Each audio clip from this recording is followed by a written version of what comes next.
Gustavo Petro entrega un país destruido. En mayo de 2026, Colombia se juega su futuro en un momento de desesperanza, miedo y mucha inestabilidad.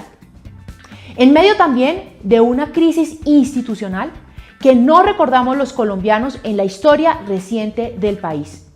Por eso, atravesando uno de los momentos en donde se requieren acciones en muchos frentes, el descuento de hoy es una alocución para ayudarle a entender a los colombianos las propuestas de los precandidatos presidenciales que podrían ayudar a sostener el Estado Social de Derecho que se conocía hasta antes de la llegada del nefasto gobierno de Gustavo Petro.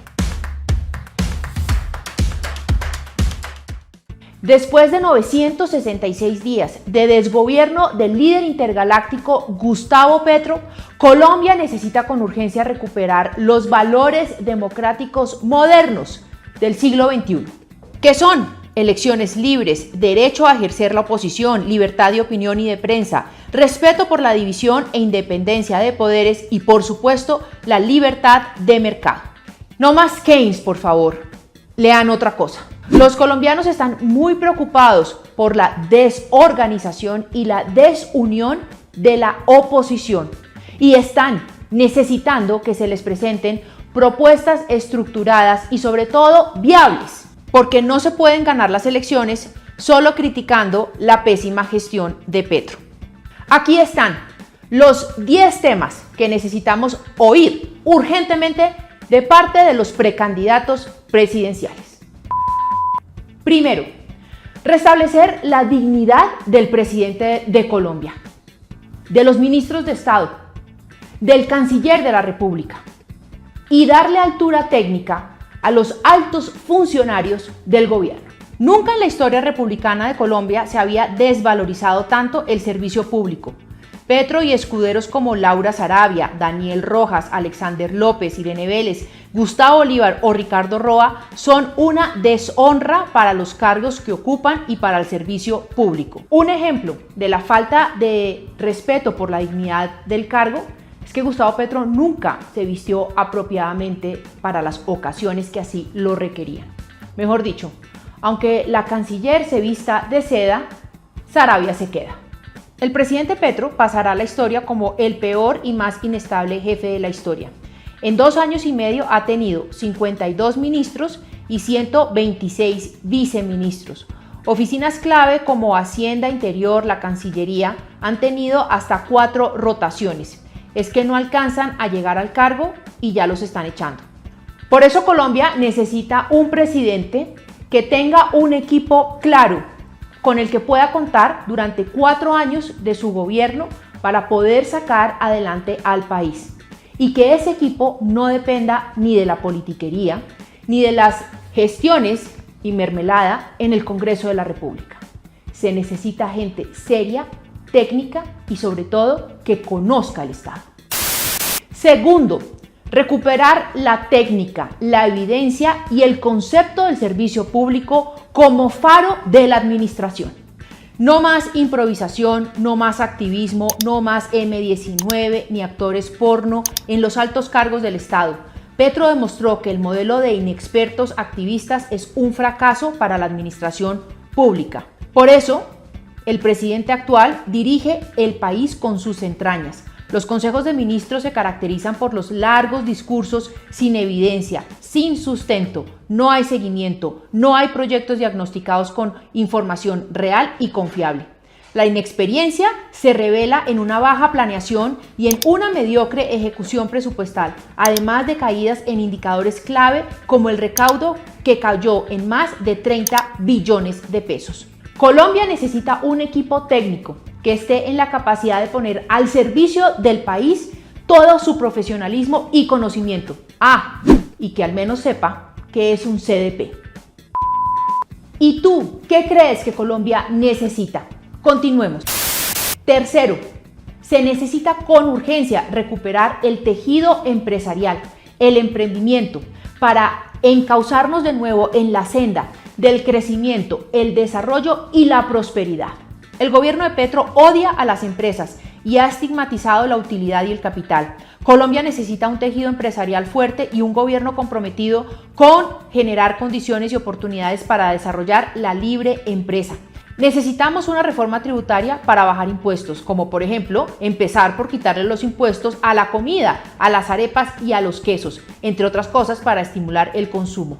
El gobierno de Petro acabó con el ecosistema de emprendimiento. Es urgente recuperar las condiciones para que la micro, pequeña y mediana empresa se desarrolle. Hay que anular los programas de emprendimiento y dejar solamente el que funciona, el del Fondo Emprender del SENA.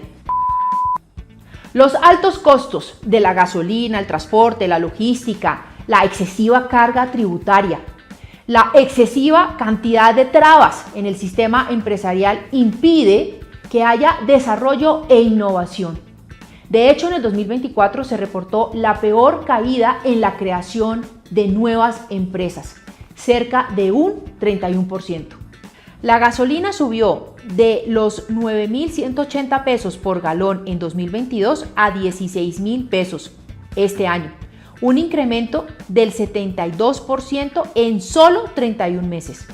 Claro, eso sí no pasa nada porque estas alzas solo afectan a los 4.000 más ricos de Colombia según la lógica de este gobierno.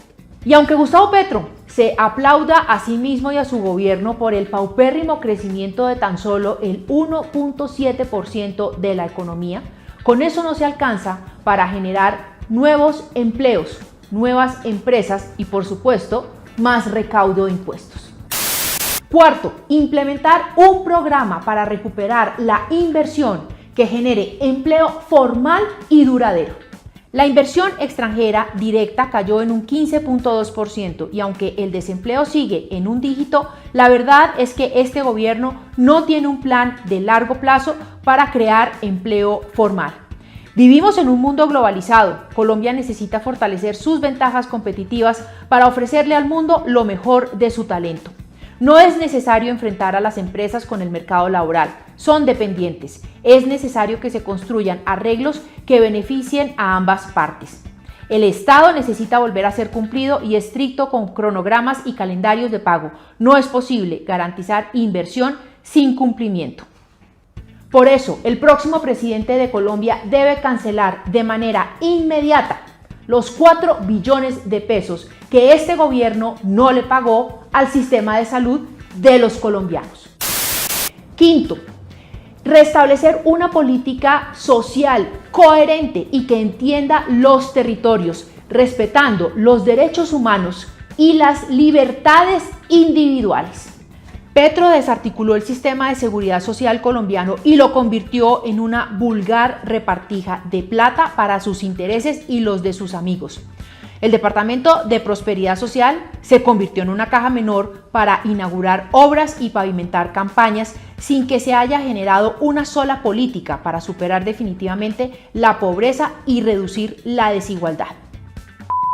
Sexto, recuperar el modelo de seguridad del país para rescatar el Estado social de derecho de las garras de los delincuentes y, por supuesto, de los narcotraficantes. Necesitamos unas fuerzas armadas a la altura de este desafío. La fuerza pública ha sido deslegitimada por el discurso, las acciones y las omisiones del gobierno de la potencia mundial de mentiras.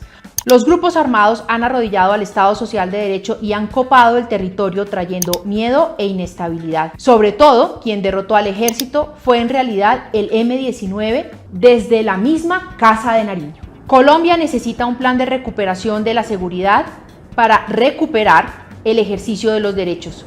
No más romantización de la lucha armada, ni de la rebelión, ni mucho menos el uso de trapos para reemplazar la bandera de Colombia. En 2024, por ejemplo, fueron asesinados 173 líderes sociales, ocurrieron 76 masacres y en lo corrido de 2025 ya van 38 líderes asesinados y 14 masacres. Ahora sí, nos están matando. Séptimo, mejorar de manera inmediata la atención en los servicios de salud. No más muertos por ineficiencias ni por demoras en la atención médica. Para ese sector en específico se necesita tener un equipo robusto que entienda el funcionamiento del sistema y pueda recuperar lo destruido por el gobierno de Gustavo Petro. Octavo, recuperar el modelo de apoyo a los estudiantes con créditos subsidiados y promoción de estudios en el exterior sin perjudicar el modelo de educación pública. Petro está obsesionado con un modelo de educación estatizado y dependiente del capricho y la voluntad del Estado. Es necesario recuperar el rol del ICETEX y recuperar el Ministerio de Educación de las manos de la inexperiencia y la falta de conocimiento de un personaje que solo será recordado en la historia del país por no haber pasado la sustentación de su tesis. Noveno, darle prioridad en la agenda pública a la atención de los programas de los niños, niñas, adolescentes y madres cabeza de familia, a la población más vulnerable y pobre del país. Décimo y último punto, analizar el gasto público para identificar áreas de optimización. No más gasto público innecesario ni derroche. Hay que construir un Estado del tamaño justo para atender las necesidades de la población, respetando los derechos humanos y reconociendo dónde existen las fallas del mercado. No necesitamos un Estado feudal ni un Estado empleador de amigos y familiares. Colombianos, este es el tono que se requiere para la campaña presidencial de 2026. No estamos en un concurso de talentos. Así que, precandidatos presidenciales, Colombia está atenta a sus propuestas. El mal es impotente si los buenos no tienen miedo. La diferencia entre los animales y los humanos es que los animales no permiten que el más estúpido de la manada los lidere.